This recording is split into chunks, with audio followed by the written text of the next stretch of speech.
right, everyone. Thank you for joining me for another episode of Mark on Comics. So today I've got a review. I read some books and I'm going to tell you what I think about them. So, first off, we've got Final Boss, issue number 4, written by Tyler Kirkham, with art by Tyler Kirkham and David Miller, and I don't know who did that particular cover. So, the interior art is excellent. Interior art is absolutely beautiful. Good job, Tyler and David.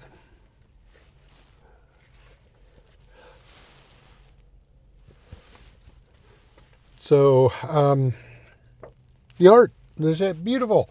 Love it. But you know what? This story, I admit I haven't read Final Bosses 1 through 3, so maybe I'm missing something because I just don't know what's going on and the story didn't make a lot of sense to me. I just really love that artwork though. Tyler Kirkham, great artist. But it just fell flat for me. So I have to give this, based on the art, a 3 out of 5 stars. So next, got the Ultimates 21. Story by Dennis Camp, art by Pere Perez, and this cover is by Dyke Ryan. So,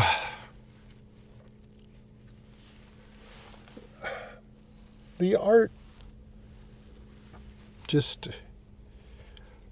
is a big miss for me. Now, granted, I have to admit, I am not an artist. I can't draw great stick figures even. But this artwork looks like what they call, it was phoned in. If you know what that means. If not, look it up, because that's what this art to me looks like. It was phoned in. The story wasn't even that great. So I'm sorry, Ultimates 21 gets a 2 stars out of 5. Just didn't do anything for me. Next, we've got Essentia 32.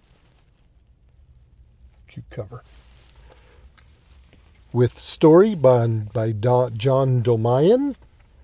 And the art is by Artacida.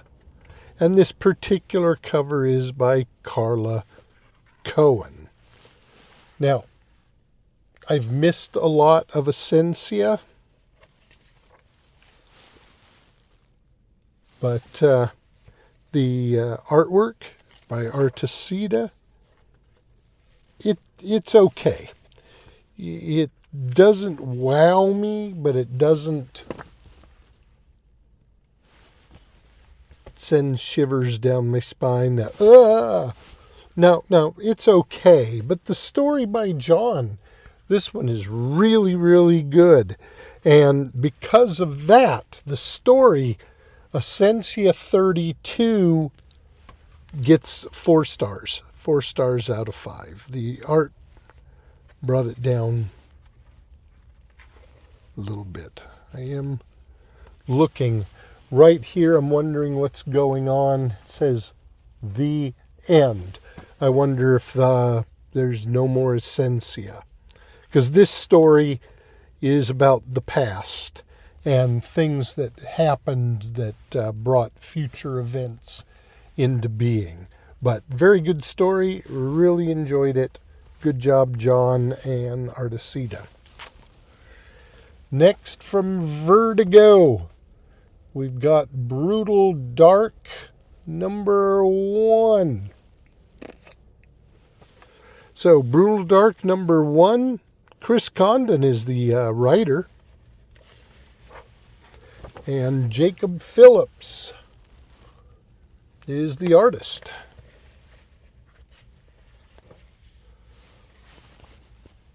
Now, I really like this kind of artwork. I don't know about you guys, but it works for me.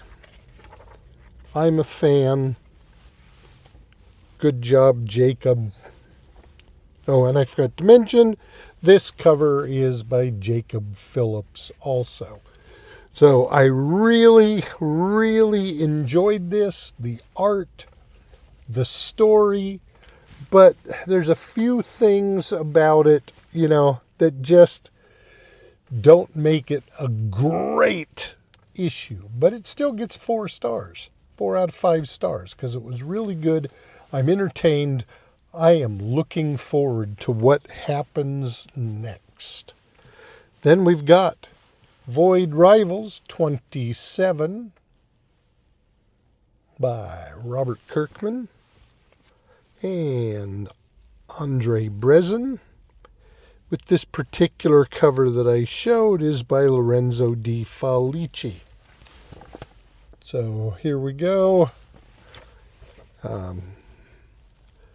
You know what? I am sorry. Robert, in my opinion, really dropped the ball here. The story isn't very compelling. And then when you add the artwork by Andre Brezen, I find this artwork to be extremely childish. It's really, it's not all that good to me. I'm really disappointed with Void Rivals 27. As I said, Robert dropped the ball on the story. It's not very cohesive. I'm finding myself not understanding different things that are going on. So, I don't know. This is the Quintesson War Part 3 of 6.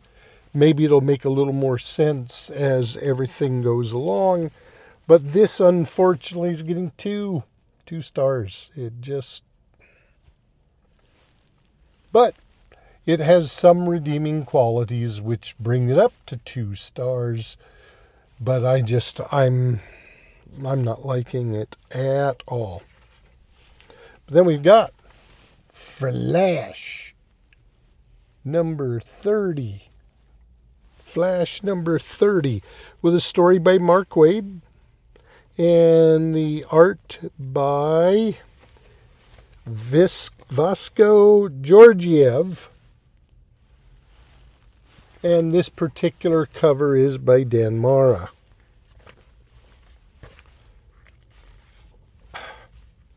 I don't know what you think about the art, but it is not for me at all. Some of it just looks like it was a quick, it just doesn't do it for me. And this story jumps from place to place to place to place. Every page or two, it's changing, going somewhere else. So I'm sorry, Mark. Flash 30 is not for me. It is getting 1 out of 5 stars. Really not my cup of tea. And it's a KO tie-in, so I don't know if that has something to do with it, but I'm not happy. Then we've got Absolute Wonder Woman #17 with a story by Kelly Thompson and art by Hayden Sherman. Now, I've seen Sherman's art before. It's okay. I mean, I've actually enjoyed a lot some of his artwork in the past, but this one, it's really not as good as his normal work. So, unfortunately, Absolute Wonder Woman 17, just getting 2 stars. That's it. Just 2. It has, as I say on other books, some redeeming qualities, and that's why it's getting 2 stars. But for me, I did not find it appealing. But that happens. And Absolute Wonder Woman, every time I do get a chance to read it, it's really good. I'm really enjoying it. But this issue, for some reason, just dropped the ball. And there we go. And then we got Absolute Batman 17. So I think this is the introduction of Poison Ivy. The artwork's okay. I don't mind this artwork. But Scott, not very good. This really the story. And then look at this piece of art. There's Poison Ivy. Come on. Absolute Batman just going to be Batman versus monsters? Mr. Freeze, Bane, and now Poison Ivy. They're just, it's the Monster of the Week book. Come on, get better, Scott. Get better. It does have a preview for End of Life #1, if you haven't gotten that book yet. But story, art, not good. So, Absolute Batman, and this is mostly based on the past.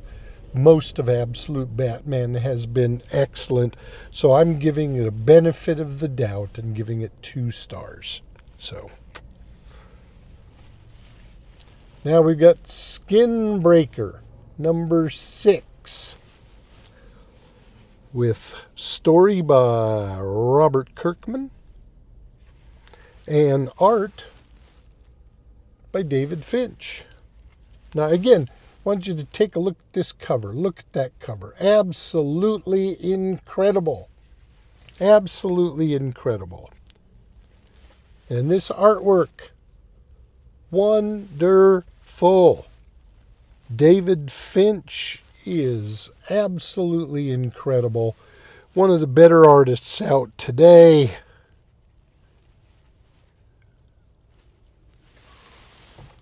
Again, another page by David Finch. Now, I really like the story, but I'm confused.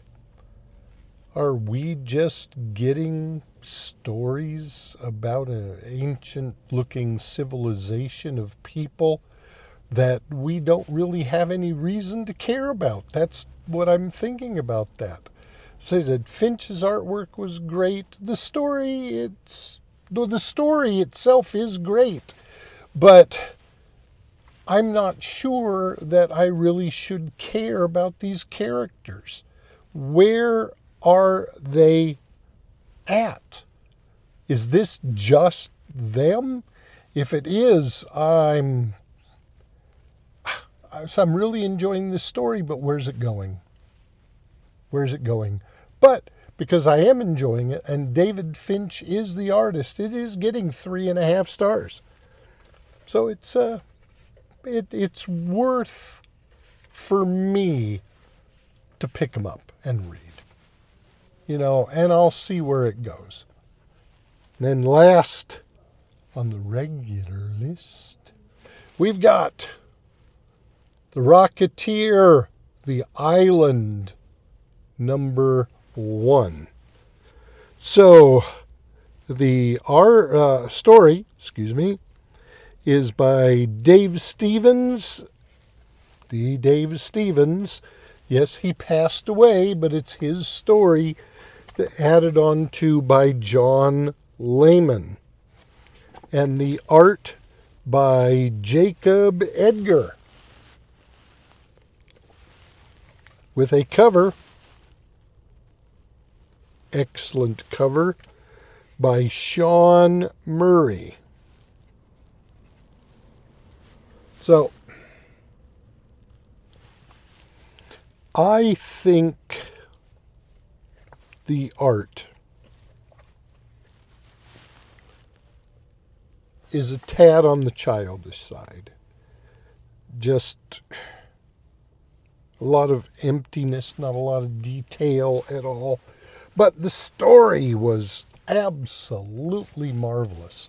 I recommend everybody get a copy and read The Island, Rocketeer The Island, issue #1. And I'm assuming it'll keep going after this in the quality that it is.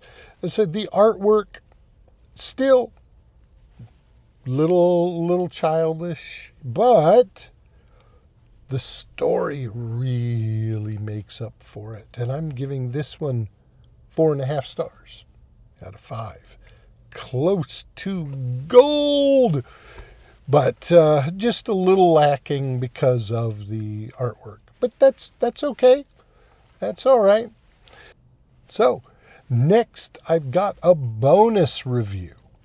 So I did not buy, wasn't on my pull list, White Sky #1, so I didn't get a copy, and I'm certainly not willing to pay the prices that people are asking for it. I mean, it's only 2 weeks old. Come on.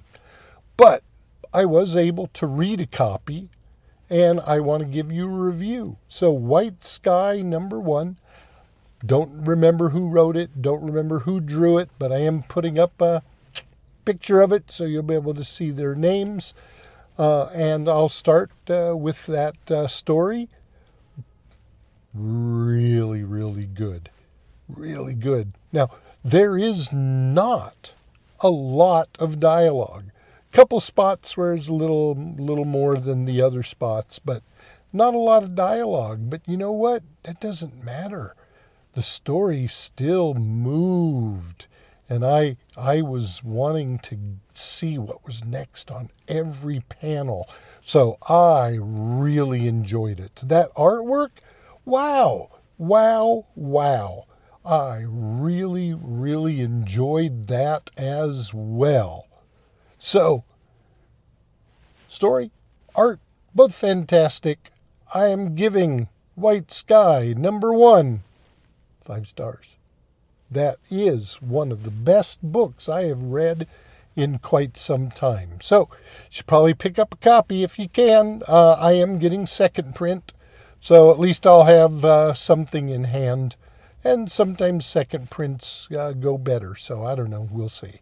So, that's my reviews. I hope you enjoyed it, and I will see you all next time on another episode of Mark on Comics. If you please hit the like, subscribe, notification bell before the end of the video. I'd really appreciate it. So, everybody have a great day, great night, great weekend, great week, whatever. I will see you at WonderCon. All right, everybody, bye.